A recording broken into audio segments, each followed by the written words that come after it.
right. Okay, we are recording at this point.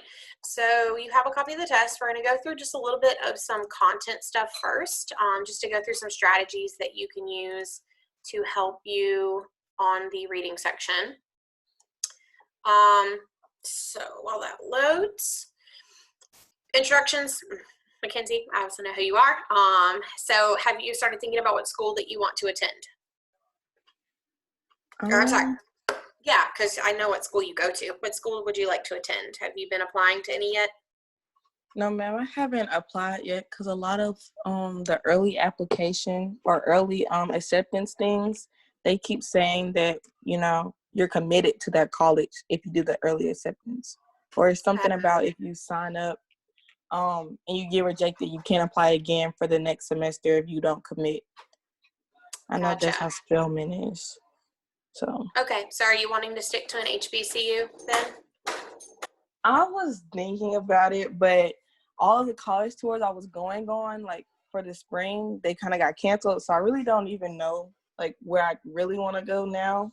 And the virtual college tours, I've done like 2 of those, but they're not, I don't know, they're not as productive, I guess you could say. And yeah, that's completely fair. Like when I was looking at schools, I didn't find the right school till I actually toured it. I mean, it's a lot different on a computer screen than actually walking around the campus. So that is a completely fair thing. I think this whole coronavirus is going to change a lot of things. So a lot of schools are just going to have to kind of figure things out as to where they go, because normally they'd be getting a lot of their potential future students are doing tours this spring, and now they're not. So I think that's smart, just to keep getting your information together and go from there.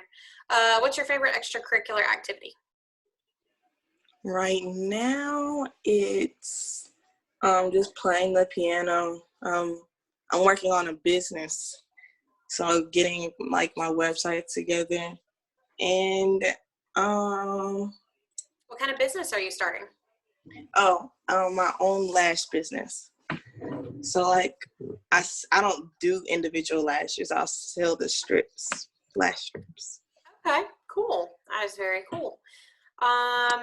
What is a weird talent that you have?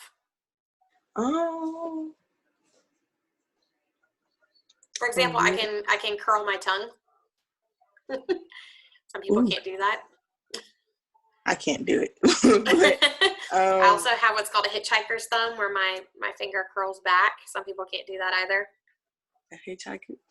Yeah, can you do that one more time? Yeah, you see how my finger kind of curved back? Some people can't do that. They can only go like that. They can't curve it back.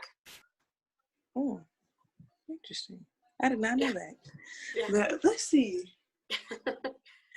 I have one in mind, but it's kind of nasty, like when you think about it. Okay, so I literally can pick up anything with my feet. Oh, see, I'm not a feet person, but my fiance's sister is like that. She has like monkey toes. Yeah, so like she could just pick up anything with her toes, and it's I don't like feet, but that's okay. that is a talent. All right. Have you applied to the Summer STEM Institute yet? I have. Okay, good. Because there's gonna be 2 sessions. And great that you've applied. I'm sharing this information for anybody who watches these videos later. The first session is looking to be from June 1st through the 6th, and the second one will be July 6th through the 11th. They're still trying to decide how much of it's going to be online, if we're going to be able to do any of it in person, that kind of thing. But it is open to all 9th through 12th graders. So that link has been shared out quite a few times. All right. If you want or need a printed copy of the practice test that I sent you, just contact Ms. Heller, and that's her email address, and she can get you that printed copy if you need it. If you attend all 8 ACT prep classes or complete the sessions and exit slips in your own time, then you could, and take the post test at the end, that's the important part, then you can earn a free ACT test waiver, which is like a $90 thing. So that's worth trying to do. School of the day is University of North Alabama. I actually got to go do a tour, a cap-and-gown tour to UNA. Were you able to go on that trip, Mackenzie? No, ma'am, I wasn't. No, it's a pretty cool school. Kind of a little bit of a smaller school, but it is a public university. To apply, you have to have a minimum GPA of 2.25 and a minimum ACT score of 18. We like them because their full tuition is very reasonable. It's under $10,000 a year. And so if you're able to get that Pell Grant, that will cover most of it. So there's, very little that you will have to pay for yourself if you're able to get those scholarships.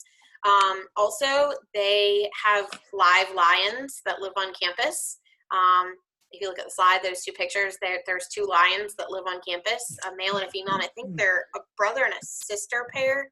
But, they live the high life. They have a really nice, kind of living area where they get to, sunbathe and everything. So it is a very, very nice school. And we also have a couple CAP&GOWN alumni there. So that is a tour that we tend to do because it's not too far from here. So people who want to stay kind of a little bit closer to home, but still maybe not stay in Huntsville, this is a good fit for them. All right, 1 second. Dad, can you hit cancel, please, on the microwave? Microwave. The canceler, it's going to keep beeping. Okay, so sorry, we're multitasking, getting dinner ready. All right, so goals for today, we're going to complete a couple of the timed passages and go over the answers on 2 skills that come in with the reading, specifically reading strategy, which you're looking for when you're reading the passages, and paraphrasing. And paraphrasing is something that kids know how to do, but it lends itself to another skill that really helps with the reading. So we're going to talk about paraphrasing and what we're looking for when we paraphrase. A quick overview for the reading section. You have 35 minutes for 40 multiple choice questions. It's one of the quicker sections on the test. But it is immediately after a 15-minute break. So it's kind of nice that you have just come off of a break. You've had a little bit of a chance to let your brain rest and before you're jumping back into it. There are 4 passages and each passage has 10 questions. Unlike the math that I believe has 5, they only have 4 answer choices. And time-wise, you really want to spend about 8.40, so 8 minutes, 40 seconds to 9 minutes per passage. That includes reading the passage. So this is the part that really trips people up. You want to try and get those passages read in about 3 minutes. And then that way you can go and give yourself plenty of time for the questions. So this is a bit of a speed read type thing. An activity that we did last session, which you can go back and look at, was a test to kind of figure out what speed reader you are. So that way you have different strategies on how to tackle the reading section depending on how fast you're able to read. There are 4 different passage types. There's a prose fiction, which is more like a story. You have social studies, which is usually something to do with history or geography. You have the humanities, and then natural science. Natural science is very science-based. So it's something, it might remind you a lot of what the sections look like on the science as well.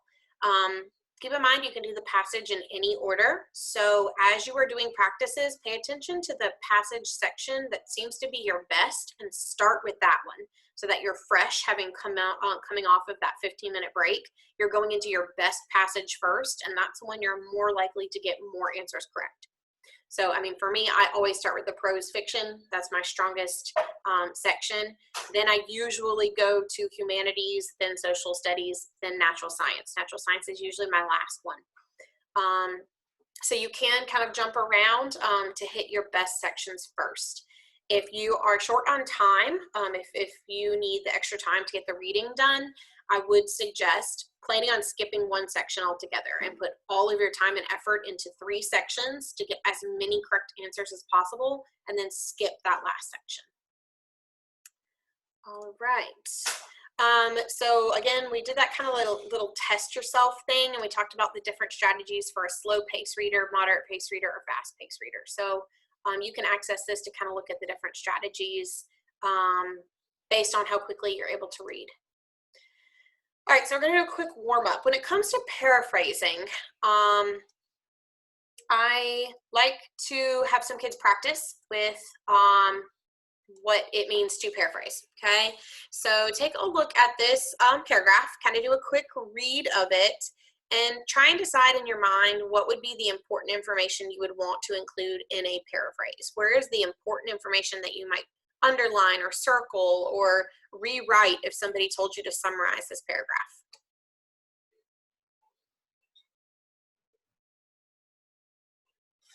And then just let me know when you're done.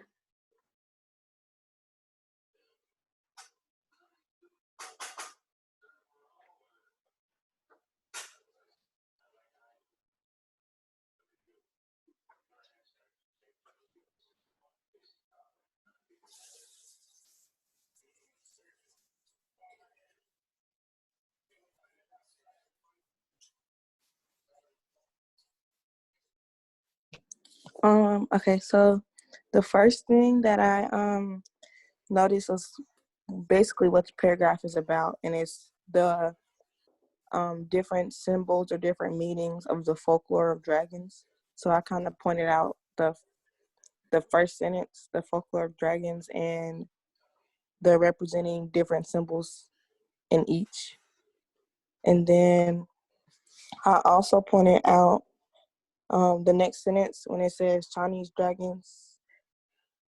For some reason, Chinese dragons symbolize power. They just stood out to me for that sentence.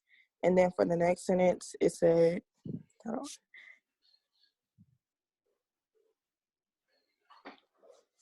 I think I focused on Japanese dragons and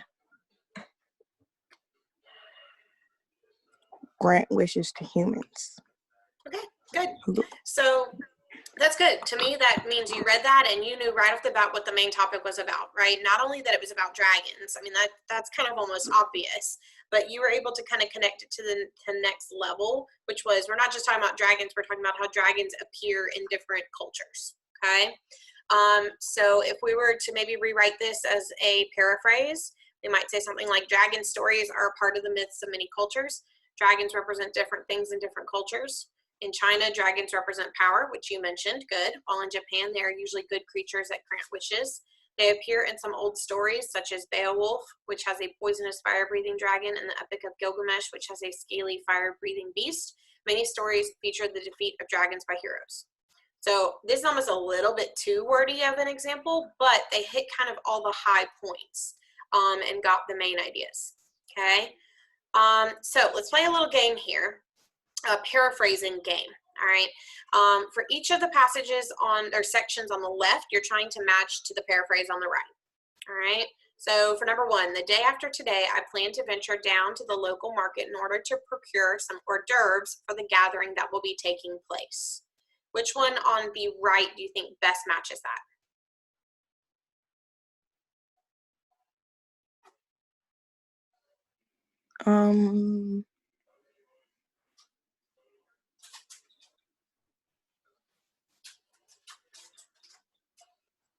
B.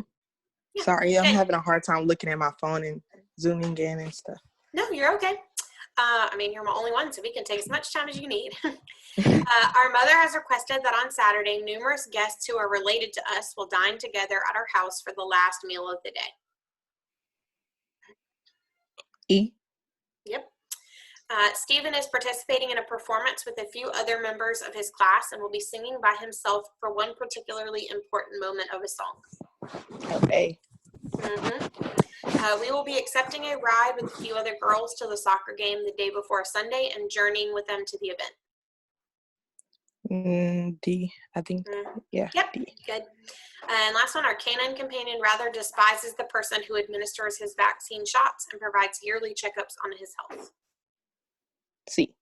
Yeah, and especially that last one. I like that one because at no point in that sentence does it say vet, right?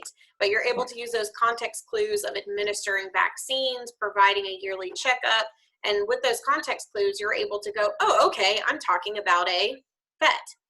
And that's something ACT likes to do a lot. All right, so what this means. The reason I like to talk about paraphrasing is because paraphrasing leads to a skill that will help you get through the reading faster, which is annotation, okay? As you are reading, you want to try and get into the habit of making little notes in the margins next to the thing that you're reading. That way, when you get to your questions and they start asking you questions about things, you can go back to the passage a lot faster to find the things that you need to answer that question. A lot of times, you know, you can flag, especially the more practice you do, you can almost get to a passage and you're going to like, oh, they're going to ask a question about this.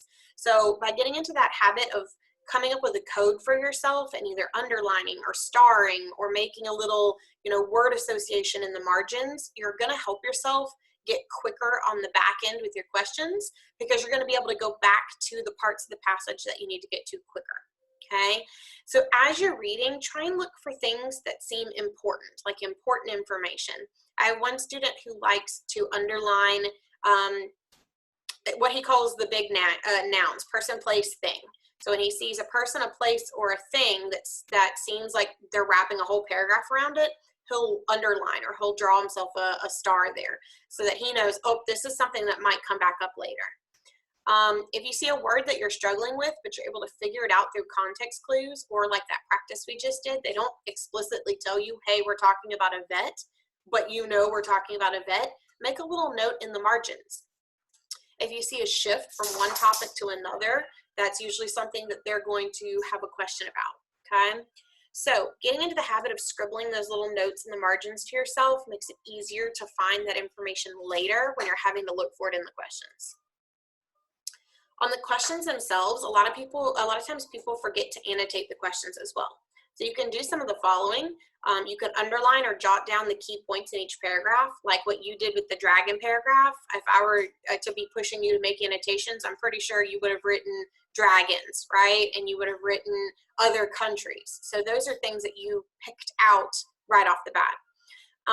Boxing the key topic, okay? So if you are looking at a question and it's asking you about a specific thing, you know, boxing that specific thing will make sure that you're staying on track when you're looking for your answers.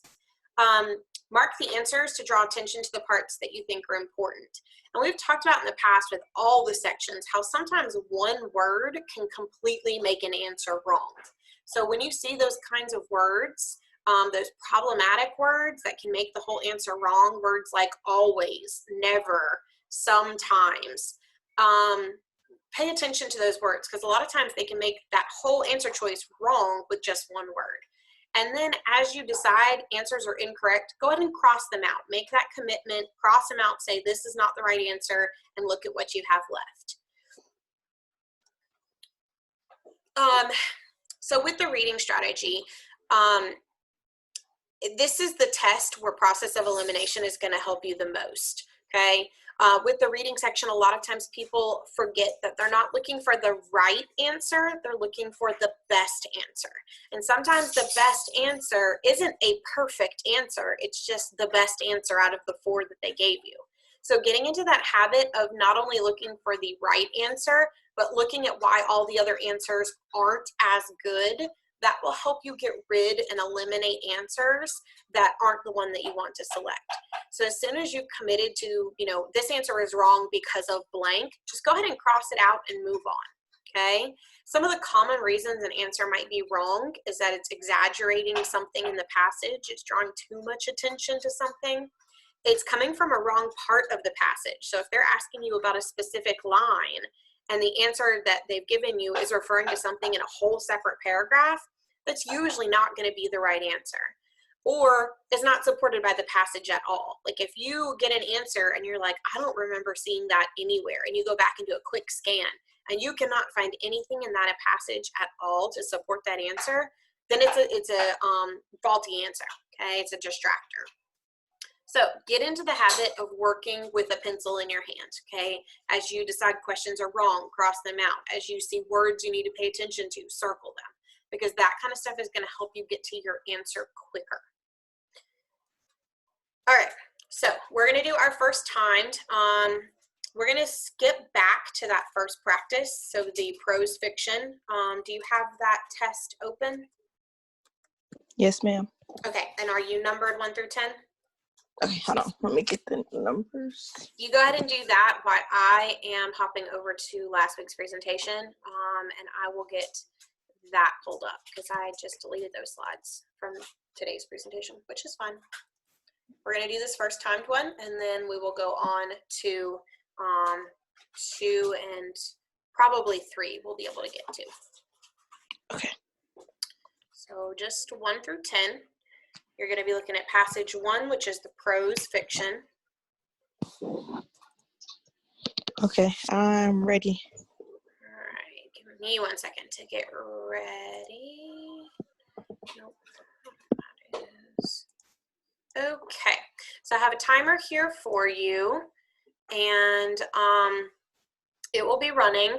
I'm going to kind of alert you at about 3 minutes. So that gives you an idea of what 3 minutes feels like. And if you aren't finished with reading the passage by 3 minutes, you know, okay, I need to work on trying to pick up my read speed just a little bit, all right? And then you will go straight on to questions 1 through 10. Then we'll go over them and try and hit some of the ones that you had some issues with. Sound good? Sounds good. All right, I'm hitting my timer. It should beep. All right, and go.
All right, that's 3 minutes. Keep going.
All right, got about 10 seconds left. If you have any blank ones, I'd go ahead and make your guess.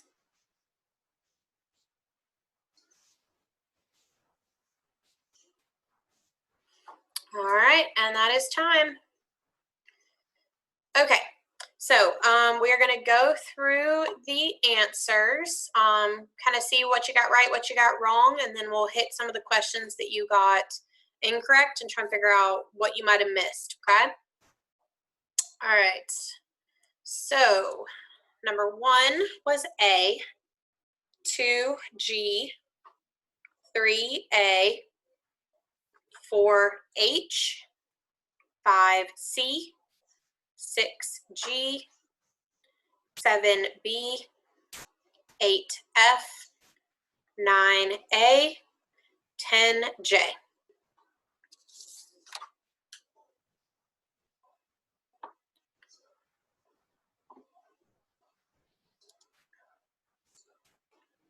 Okay.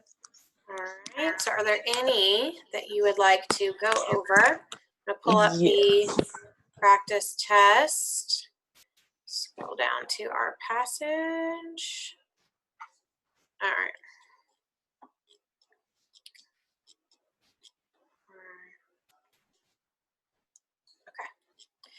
All right, so which were the ones that you got incorrect or that you want to go over? I got a lot on this one incorrect.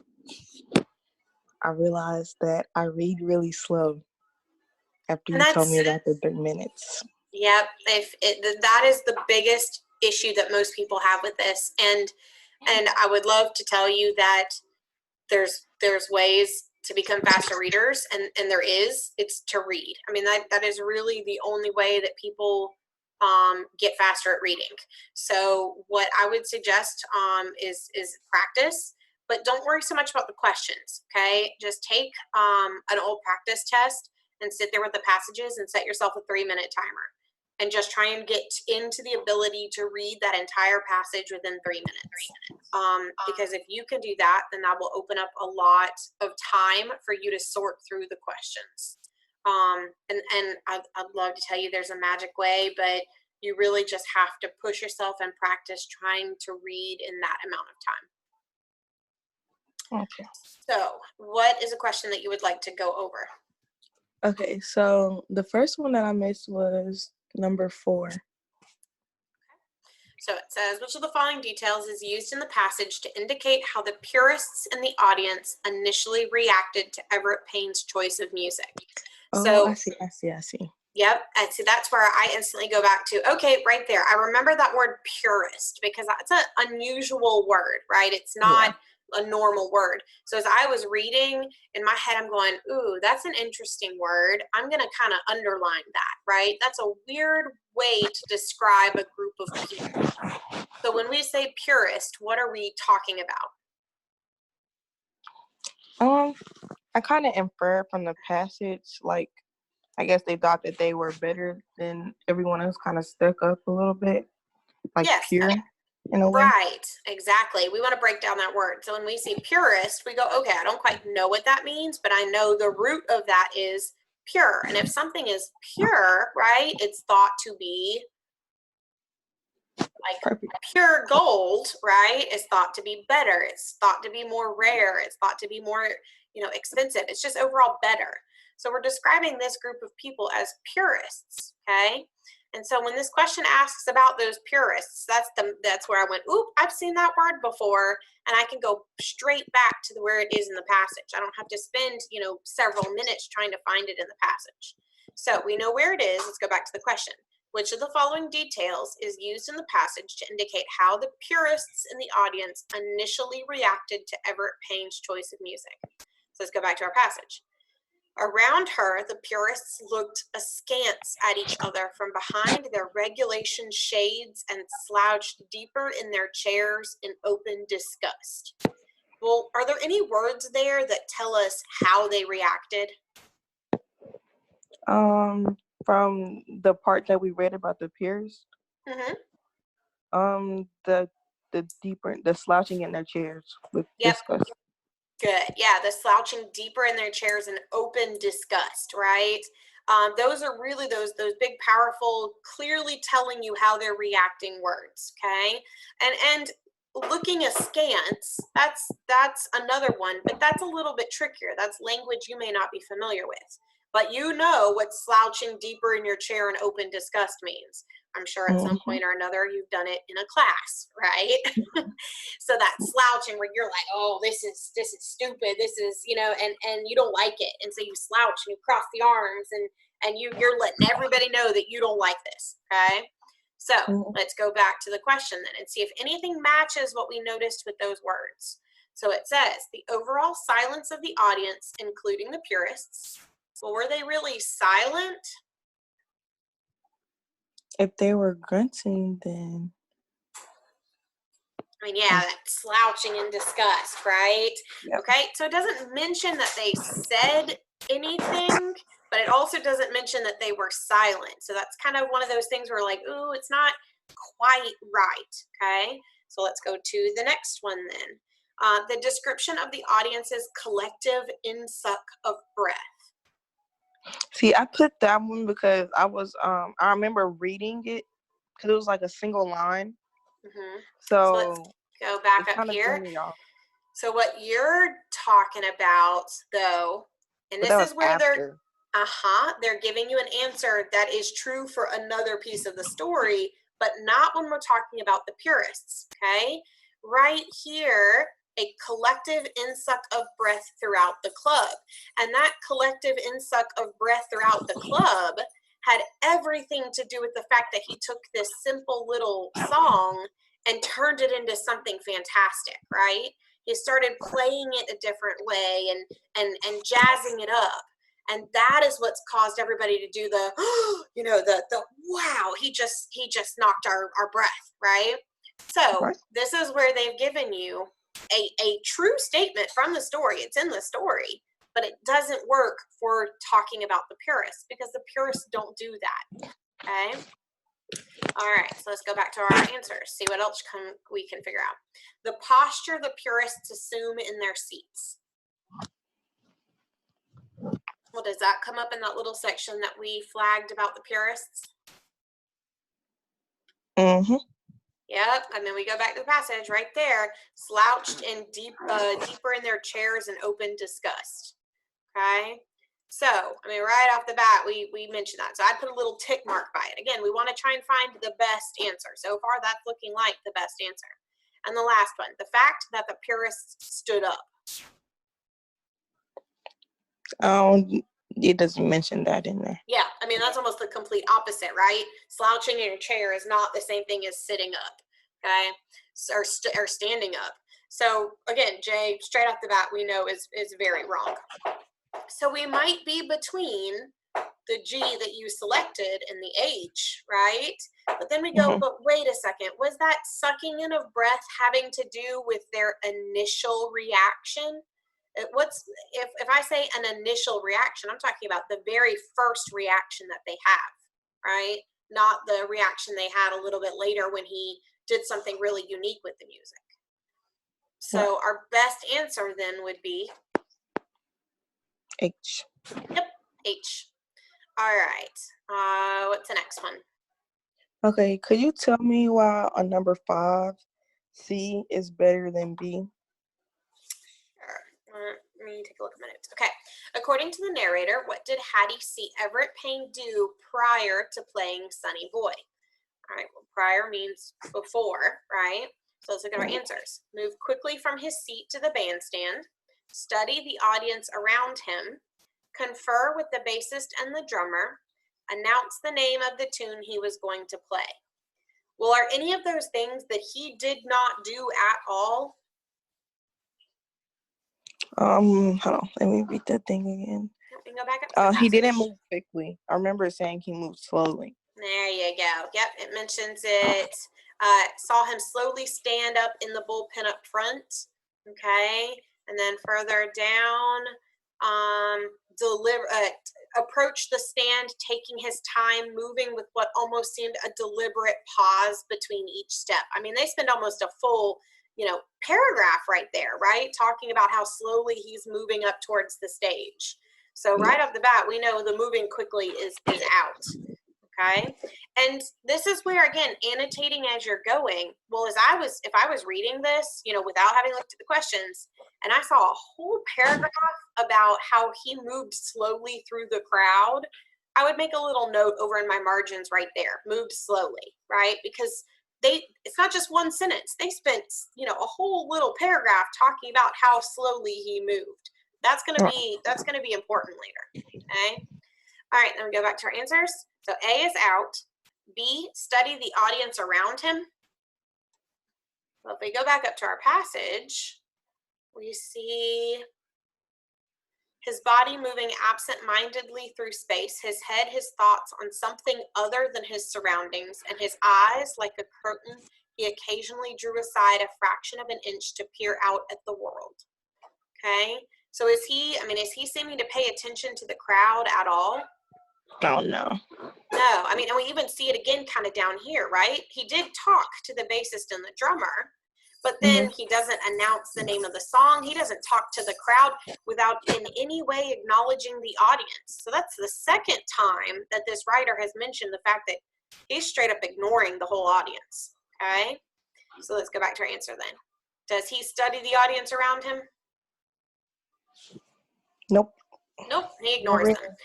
And then C, confer with the bassist and the drummer. Does he talk to the bassist and the drummer? He does. Yeah, and they even kind of helped you there by using the same words, right? The conferred with the bassist and the drummer. And so ACT will sometimes do that. They'll give you a little kind of key word where that you might be able to go, oh, wait, I remember seeing that word, and jump back to where it is in the passage. And then our last answer, so far C is kind of looking like our best answer, but remember we're looking for that best answer. Announce the name of the tune he was going to play. Did he announce the name of the tune he was going to play? No, it's actually said without. Correct. It's a straight up says without any way acknowledging the audience, without announcing the name of the tune he intended to play. So that one, the only one that's left that kind of seems to work for us is conferring with the drummer. Right. Okay. Next one. Trying to see if this was.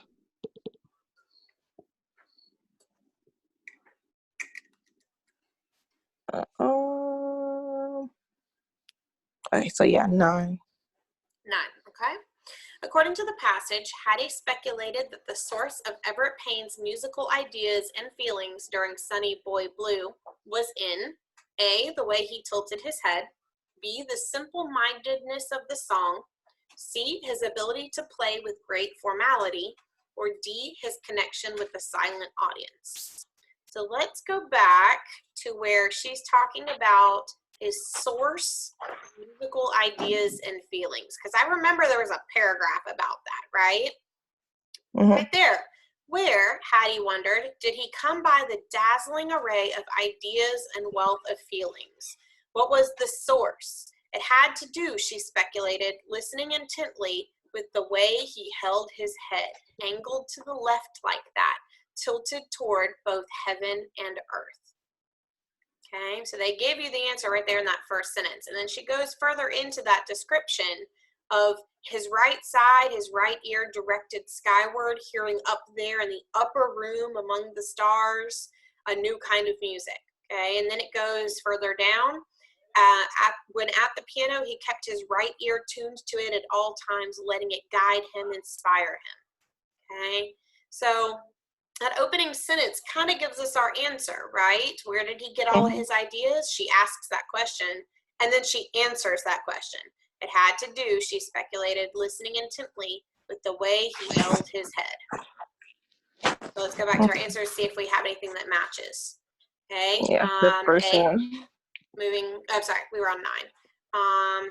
A, the way he tilted his head. Oh, well, let's put a little check mark, but we always want to check, see if there is a better answer. The simple-mindedness of the song. Well, that did come up, but did it come up in that paragraph about that musical ideas and feelings? No, okay? So then C, his ability to play with great formality. Is he playing very formally? No.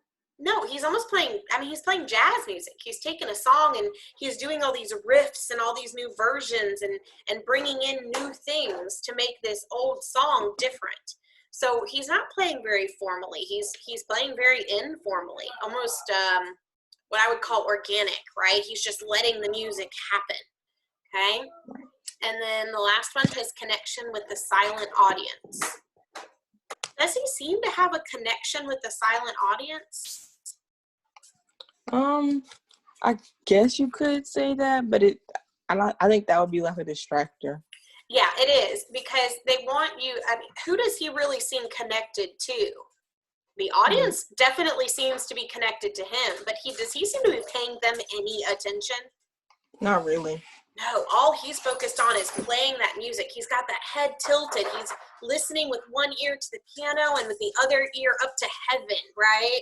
So the audience almost doesn't even seem to be there for him. He doesn't acknowledge them. He doesn't talk to them. He does not, I mean, they don't exist to him. The only thing that seems to matter is the music. So best answer for 9 would be?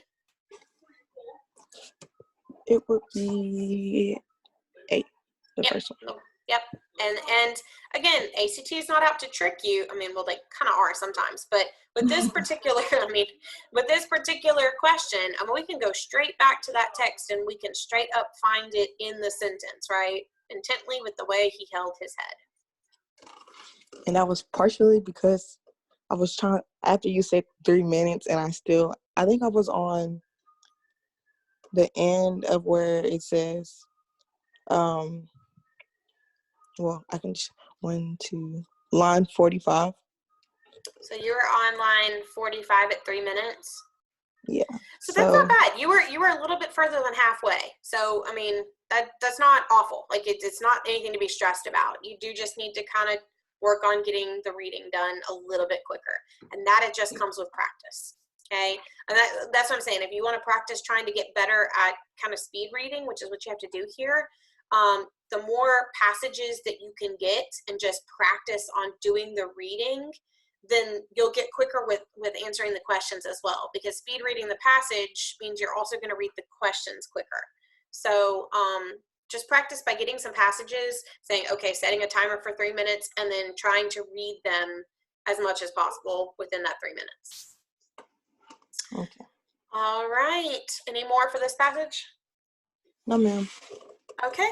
We have about 30 minutes, so we can definitely fit in at least one more passage, and we can go over the answers for it. So let's minimize this. Let's take this back open. And we're going to do passage 2. So for your packet, that's going to be the next passage. The social studies passage would be page, I've got 491 on the packet, but that's not going to be, I've got it printed out. So you good on passage 2? You've got it pulled up? Yes, ma'am. Okay. And you're going to be numbering from question 11 to 20. There's always going to be 10 questions. Okay. All right. Give me a second. Let you number. Let me know when you're ready. I'm ready. All right. Can you do the 3 minute and the 1 minute again? Sure. You should be starting now. I'll give you a 3-minute heads up. Okay.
All right, that's 3 minutes.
Got about a minute left.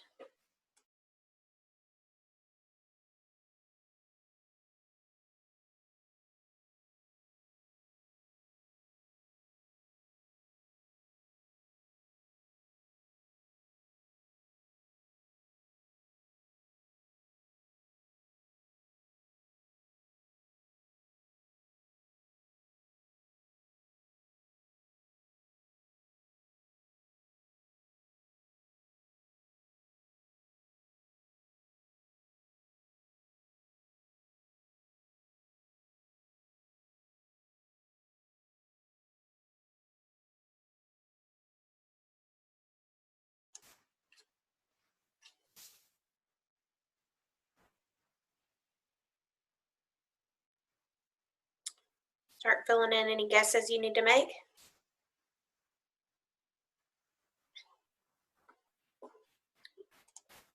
All right, so let's go over this passage. Let's see which questions you got correct, which ones we need to go over.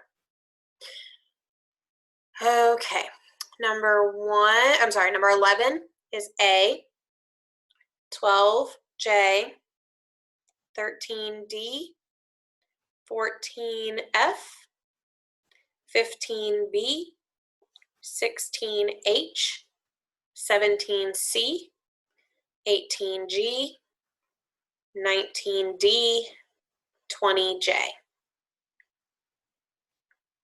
Okay, I did much better on this one.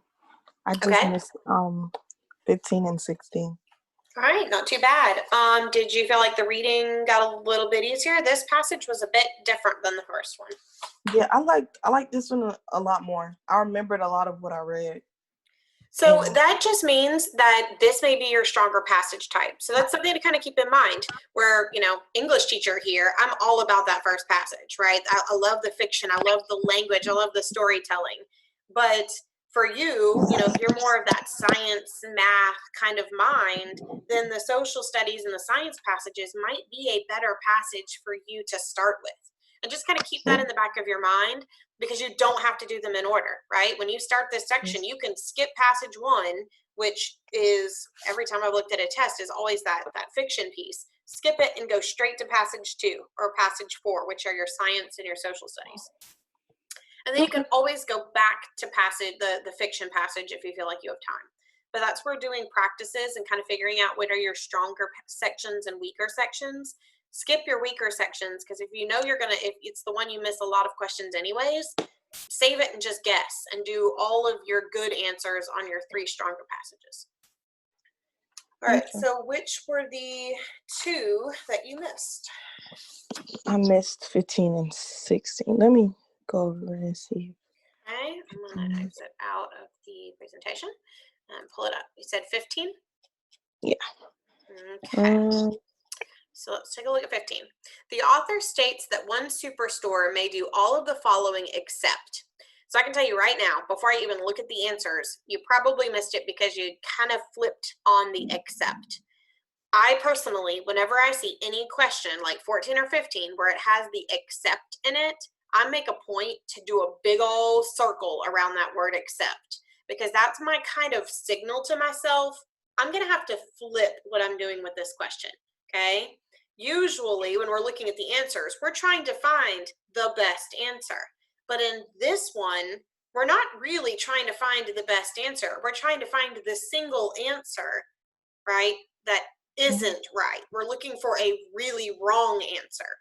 So when I see an except question, I take that second and I do a big loopy circle around the except, because that's going to remind me as I'm going that I'm not looking for a correct answer. I'm looking for an incorrect answer. And that's the answer they want. So that means right off the bat, I'm going, okay, so that means 3 of these answers are true, right? And so normally I like to put a little check mark next to answers that I think are a possible answer, okay? So that's what I do here, except this time I'm going, okay, it's an except. So I'm check marking 3 questions. If I can find 3 answers, if I can find 3 answers to check mark, then because it's an except, I know the one that's left is going to be my wrong answer that I select. All right, so let's look at our options. A, have more retail space than an entire downtown. Well, did that pop up anywhere in that passage? Yes, I do remember reading that. Yep. It was, let's see, right here.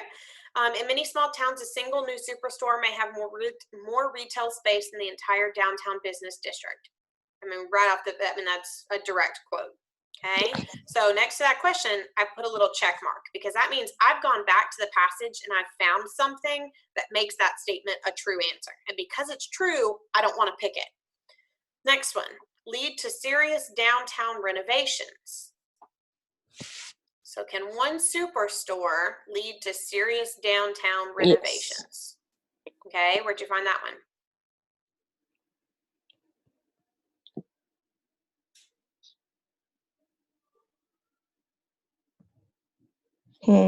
Okay, never mind. It's not in there. All right, so they tried to kind of trick you with this one when it says the next sentence, when a store like that opens, the retail center of gravity shifts away from Main Street.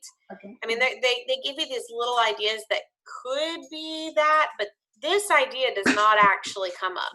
So let's put a little, we might just leave it for now, okay? Or I put a dot next to it, like, okay, I need to rethink this one. All right, next one. Make the downtown area into a ghost town. So in this paragraph, this kind of seems to be where we're focusing. It was like the last sentence for yep, that paragraph. Downtown becomes a ghost town. Okay, so I mean, they direct quote right there. Okay, so that one we put a little check mark by because we found something to support that answer. And then D, shift the center of gravity away from downtown. And that's where I messed up because I remember like a lot of stuff in this passage is actually word for word. So I read and it said the center of gravity shifts away from Main Street. So I didn't really continue reading, but I guess they were alluding to Main Street as downtown. Yep. Yeah, and that's a connection that they kind of ask us to make because in one sentence it says, in many small towns, a single new superstore may have more retail space than the entire downtown business district. And then in the next sentence it says, when a store like that opens, the retail center of gravity shifts away from Main Street. So they don't explicitly go, Main Street equals downtown. Right. But in this whole paragraph about how a large superstore can affect this downtown, then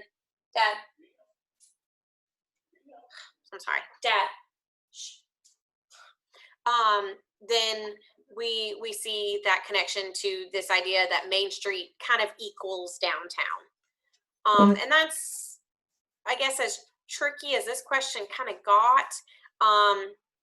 But we go back. So we found proof for A, we found proof for C, and we found proof for D. But did we find any proof for a big retail store leading to serious downtown renovations? No, not really. Nope, not really. And you notice all of these answers, right, except for the wrong one, all kind of popped up in one paragraph, okay? So a lot of times they'll do that when they're asking you about something. They'll pull 3 details from one paragraph and then give you one thing that isn't in that paragraph at all. Yeah. So when in doubt, when you see an accept question, find one and then kind of look in that, start when you're looking for the other answers, start in that paragraph. That saves you scanning like the whole passage when you're okay, oh, answer 1, it was in this paragraph. Let me start with this paragraph to look for all the other answers and then start looking in the rest of the paragraph and in the rest of the passage if I need to. Okay, what was your other one? It's the one after. I kind of see like how I got it wrong. So I put F, but it was H. Okay, so let's look at 6. You said 16, right? The statistics cited by the author in the 10th paragraph, lines 67 to 79. Well, this is when I would suggest jumping back to that paragraph and not necessarily jumping back to that paragraph to reread it. But if you can get quick at doing those annotations, you jump back to that paragraph. That was 67 to 79. And you're going back to read your annotations, right? So if you're keeping little notes, by prohibiting mixed uses and mandating inordinate amounts of parking and unreasonable setback requirements, Most current zoning laws made it impossible, even illegal, to create the sort of compact, walkable environment that attracts us to old neighborhoods and historic communities all over the world. That right there, that walkable environment, that seems like a big idea here, right? We're either spreading out or the old style where everything you could get to was to walk to it. So I would, right there, I would have underlined that phrase. I think that's something important. Continuing, these codes are a major reason why 82% of all trips in the United States are taken by car. Ooh, over here, I would say car important to society. The average American household now allocates more than 18% of its budget to transportation expenses. Oh, look, there's another reference to transportation, right? Yeah. Every household has a car or some sort of transportation, most of which was auto-related. Oh, look, there's another reference to cars. That's more than it spends for food and 3 times more than it spends for healthcare. Okay, so once again, even though it doesn't mention cars, this final sentence, that's more than it spends for food and 3 times more than it spends for healthcare, is once again stressing how important cars are to most households. So even if I wasn't rereading that whole paragraph, I'd be looking at my notes, I'd be seeing car, car, car, okay? Right. Let's go back to the question.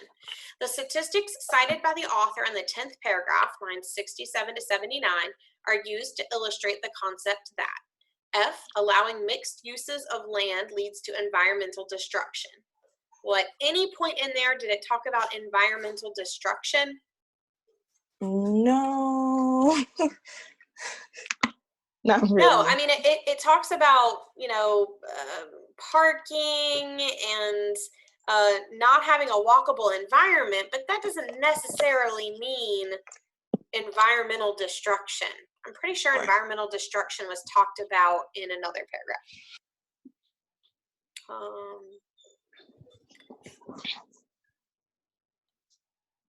It wasn't really talked about. No, I guess you're right. It wasn't really talked about at all. Yeah, I don't see. I just kind of put that because that was where, like, I started to stop reading. And when I got back, I was on, I think you said it was 1 minute left. And I had already, after you said that, I just skipped that one and I did the rest of them. And then I went back. Yeah, that's totally fine, because if you looked at what answers you got correct, you got 17, 18, 19, and 20 correct. So that is totally fine. If you get to a question, and this is where you got to know yourself. If you get to a question and you're like, ooh, this is going to take me too long, just skip it. Don't waste the time trying to sort through it. Get through all your other questions for this passage. And then you're like, ooh, I still have a minute left. I can go and at least try and tackle that question. Get rid of 2 answers. So if I'm guessing, I'm only guessing between 2. All right, so let's go into the question. So we know F is wrong because at no point did it mention environmental destruction. All right, G, current zoning laws help create a compact, walkable environment. No. No, I mean, it actually says the exact opposite. Yeah. It says most current zoning laws make it impossible, even illegal, to create a compact, walkable environment. So that one is straight up wrong. And this is one of those examples where a single word makes it wrong, right? That word help. If we did not have that word help, then current zoning laws hinder, right? Or something like that, it would completely change the sentence. So G is wrong, mostly because of that help create phrase. All right, H. Land use regulations now in effect to increase the overall cost of transportation. Yeah, that sounds pretty good. Go back to that. Yep. The land use. I mean, talking about it being illegal that's a pretty big thing. And so with the way that we are building, with how we use the land and spread everything out, it makes it required to have what? And we saw this in like the whole last part of the paragraph. What do people have to have in order to get around everything? Some form of transportation, like cars. Yeah. Basically how it said in the paragraph. Yeah, and I mean, and this is kind of a little bit of a side story, but our country is a very big country, and most Americans don't realize it. Like when I lived abroad, I lived in Ireland. I didn't have a car. I walked everywhere, and I was close enough where I lived to walk to the school that I taught at, to walk to the market to buy my groceries, to walk to the butcher to get, you know, my meat, to walk to the greengrocer to get all of my vegetables and fruit. You know, everything was so close because it's a much smaller country, and so you can walk to everything. But here in the U.S., that is not the normal. You know, the normal. Like I couldn't walk to the grocery store where I live now. You know, I can't walk to work. So it's a very different way of thinking, and most Americans don't really think about it because that's just how it is. I had kids ask me in Ireland if I had ever been to the Grand Canyon, and I'm like, no, that's on the other side of the country, where for them, going to the other side of the country is like a 5-hour drive. So, I mean, it's a very different mindset. So, increase the overall cost of transportation. Yep, because that means everybody has to have a car. Everybody has to have a way to drive themselves around. And then the last one, Americans spend too much of their budgets on food and healthcare. No. No, I mean, it's that last sentence, right? That's more, that Americans spend more on their transportation costs than on food and healthcare. So that last sentence just completely makes Jay wrong. So the only one that could be right, and here is where I like to stress that process of elimination is one of your best friends here, because even if you couldn't figure out why H was right, you could figure out why F, G, and J were wrong. And so if you go, okay, I know F is wrong, I know G is wrong, I know J is wrong, then even if I don't really understand H, I know I might as well go with it because I know the other ones couldn't be the right answer. So sometimes that process of elimination kind of leads you to the right answer because you know which ones can't work. So you're kind of left with the only thing that could work. All right. Well, it is it's 3 minutes to 8, so we don't have time for another session. But if you want to do them in your own time, you absolutely can. I have put in this presentation that I can share the link with you before we kind of close out of this. I've got, you know, additional timers for passage 3 set up. I've got the answers included for 3 and 4. So you can come into the presentation, hit start on your timer, practice trying to hit that 3-minute mark for the reading, and then go over your answers. And you can either come see me during my office hours, see Miss Heller during her office hours, and we can go over the ones that you got incorrect. My office hours are during the school day. So if that works better for you, I have video office hours from 2 to 3 every day. So if that's something that you are interested in, I can get you that link and you can just drop in and look over questions with me. So I think that's what I'm gonna do because I do need to do the last reading session that I missed. Well, I guess that would be this one.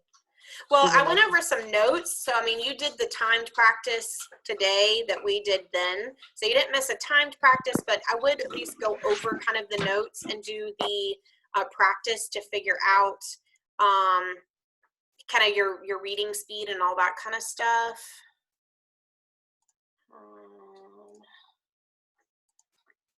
Okay, hold on one second. I'm trying to get you the link, and it's being a bit weird. There we go. Anyone with the link can view. All right, perfect. So I'm about to drop that link into the Zoom Meet for you, into the message, and you can get to that presentation. And then go through passage 3 and passage 4 and kind of time yourself. And you don't have to use the timer that's in the presentation. You can just set yourself a 9-minute timer on your phone and try and read the passage in that 3 minutes. See if you can get that reading speed a little bit quicker.